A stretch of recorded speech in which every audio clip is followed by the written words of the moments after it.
Teritoryo ng Pilipinas sa unang pagkakataon ang taunang balikatan exercises ng Pinas at Amerika. Makakasama rin sa pagsasanay ang French Navy. Nagbabalik si Brian Castillo. Magkakasamang maglalayag sa West Philippine Sea ang mga barko ng Pilipinas, Amerika at France.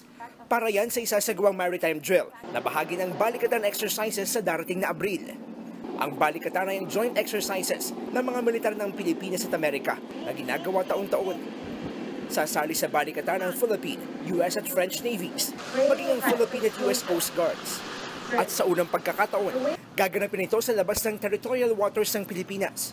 Nakatakdang idaos ang group sail at iba pang mga aktibidad 12 nautical miles mula sa baybayin ng Palawan.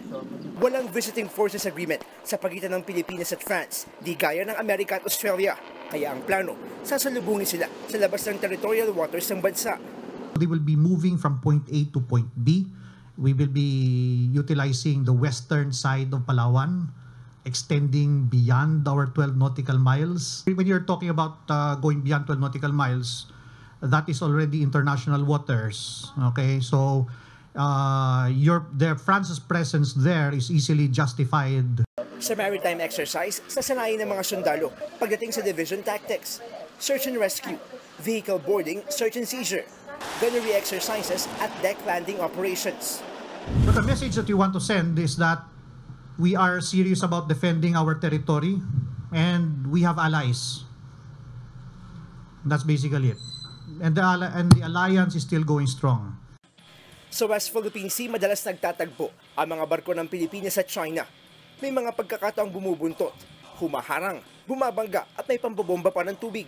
Kaya ang tanong, paano kung magkita-kita sa dagat ang mga barko ng Pilipinas, Amerika, France at China sa gitna ng balikatan? Well, it doesn't really matter. I mean, I can go 1 meter beyond 12 nautical miles. I'm already international waters.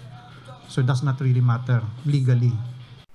Gate pa ng AFP, karapatan ng Pilipinas na magsanay, maglayag at magpatrolya sa katubigang sakop ng teritoryo at exclusive economic zone ng Pilipinas. Bubuksan ang balikatan sa April 22 kung saan higit 16,000 sundalo ang kasali.